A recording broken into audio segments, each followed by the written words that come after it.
stuff. Yeah. Stuff on stuff on stuff. Stuff. Okay, let's try to find the stuff. You're smashing the sugar into the butter so it's all creamed together, so there's no dry sugar to the. Beautiful. That's looking nice. We're gonna put some of the bananas in. Dropped bananas. Does this recipe remind you of Minnie? Every banana bread always reminds me of Minnie. Okay. I do remember one year where the banana bread had a little note on it that said "For Riva only."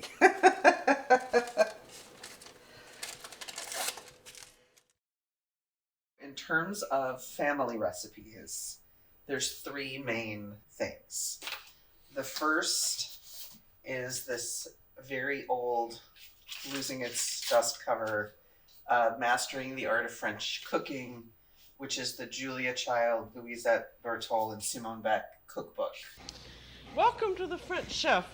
I'm Julia Child.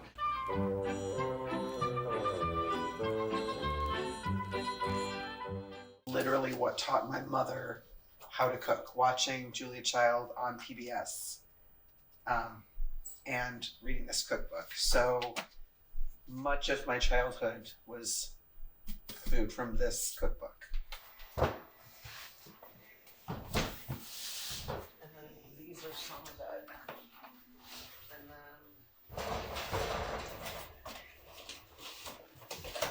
I recognize the 70s. Yes. my mother didn't know how to cook when she first got married. Okay. Couldn't cook at all. Well, that's a big deal. Yeah.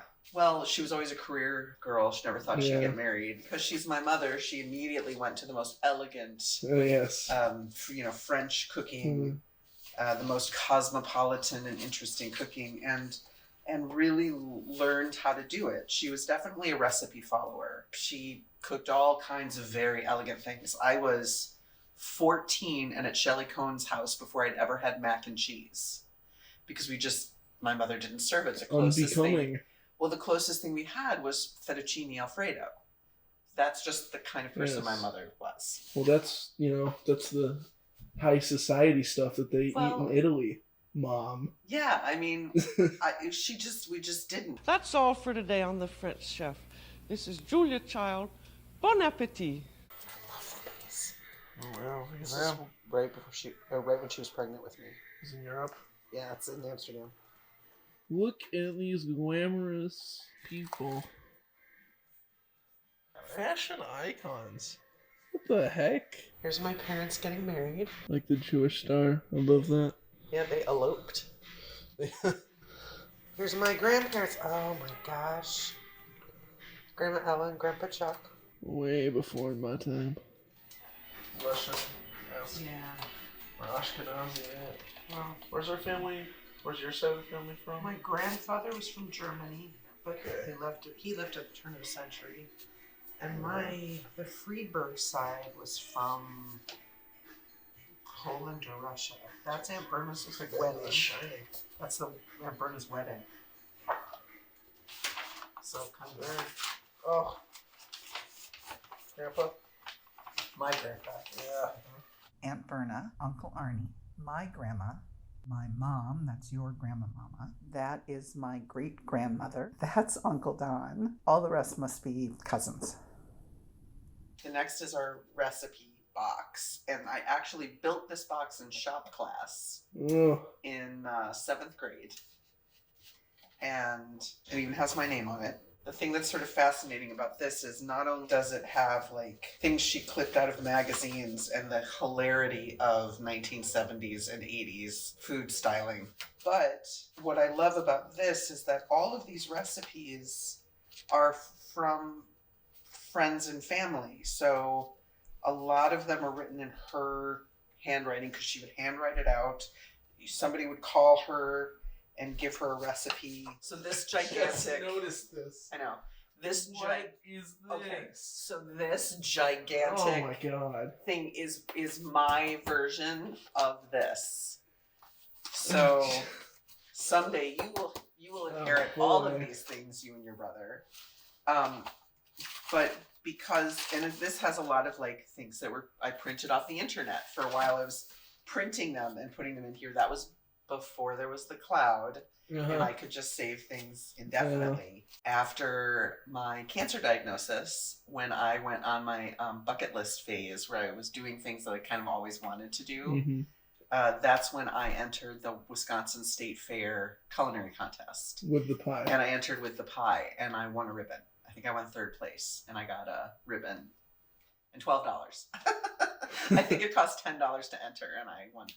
Well, those are $2 you did not have. So the giant blue binder is also important. Your version of the giant box that you made full of little cards.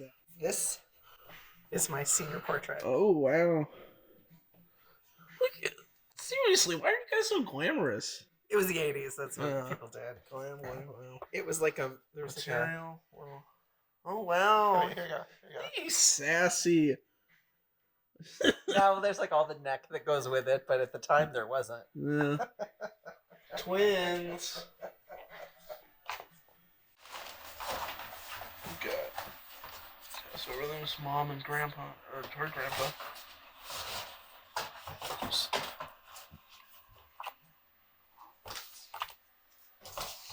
How would you give if you'd give like a really brief description of what Passover is?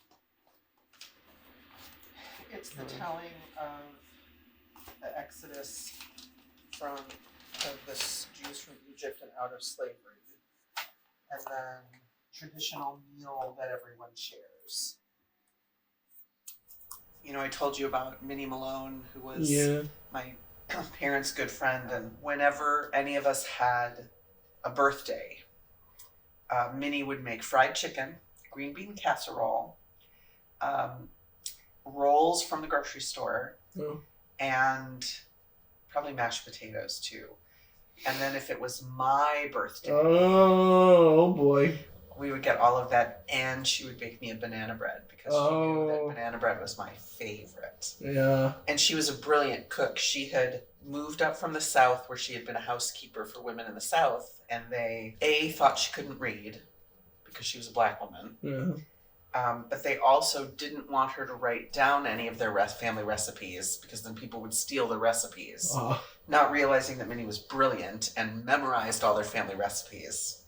Hell yeah. Yeah, so we have a lot of and I couldn't say Minnie when I was little, so I called her Mimi. So some of them are Mimi's recipe, and some of them are Minnie's recipe. But it's the same person. It's the same person. Mimi is Minnie. Yeah. But when I was really little, I couldn't say Minnie. She had a house, and she also owned her backyard, which was big enough for another house. And she had a garden because her father was a farmer. So Minnie, her grandfather was a slave. Okay. Her father was the first black man in her state to own his own car. Okay. And Minnie had terrible experiences working. And when she got married, she said to her husband, I don't want a ring. I want to move to the north. So in I think probably the 1950s, they moved to DeKalb. And Minnie taught my mom a lot of cooking, like a lot of the foundations of cooking. So there's a lot of French influence from not only Julia Child, but also Minnie sort of. Well, because Minnie was cooking for like fancy, wealthy families, and in the and South, memorized all those recipes. Yeah. And Minnie taught my mom how to make jam and jelly. So every summer, we would all pick strawberries and we'd pick raspberries. Minnie and my mom would make strawberry jam, raspberry jam. The only thing is my dad wouldn't let my mom learn how to can. Minnie canned all her own vegetables. And my dad, Minnie was not only brilliant, but super clean and immaculate. And my father trusted her, but felt like we shouldn't probably do it. Not that my mother was also really tidy. You can't best. He was Minnie. Afraid of botch. Yeah. But Minnie made like a sweet and sour. She'd make pickled watermelon rind, which is something you never see anymore.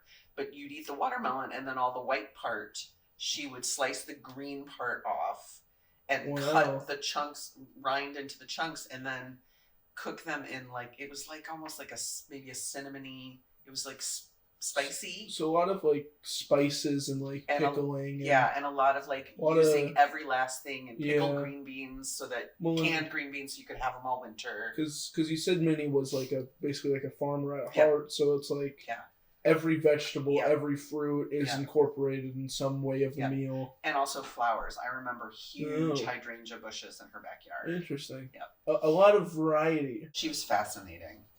There's my cousins. That's Uncle Sammy's kids. That's Renana. Renana's in the middle. Yeah. This is Tamar. Yeah, and Tamar, the oldest is Dina. That's Grandma Mama with Dina. They always made the matzah balls, the knedlach, for Passover together. Oh, yeah. And then here's another one. Yeah. Is that also Dina? That's also Dina. Yeah. This is Grandma Mama cooking. Yeah. And this is an important family moment. This is Cousin Tamar making the coffee. Oh. Very important. I recognize Tamar. Yeah. Would you say that, like, food is a good, like, shorthand of, like, a person, of a culture? Yes. Yeah. I think, food is what brings us together. It's what defines us as a culture.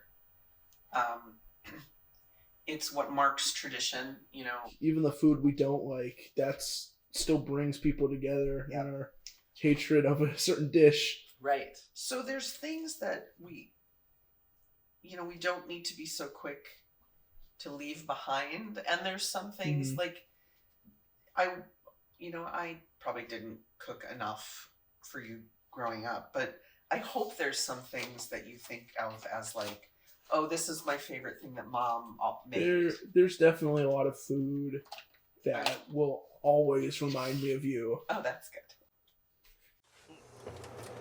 Oh, 'tis burnt. Uh-oh. 'Tis burnt. And 'tis clean. Minnie rolling over. Perhaps. Perhaps. A little burnt. A little overcooked. It adds character. We just let it cool.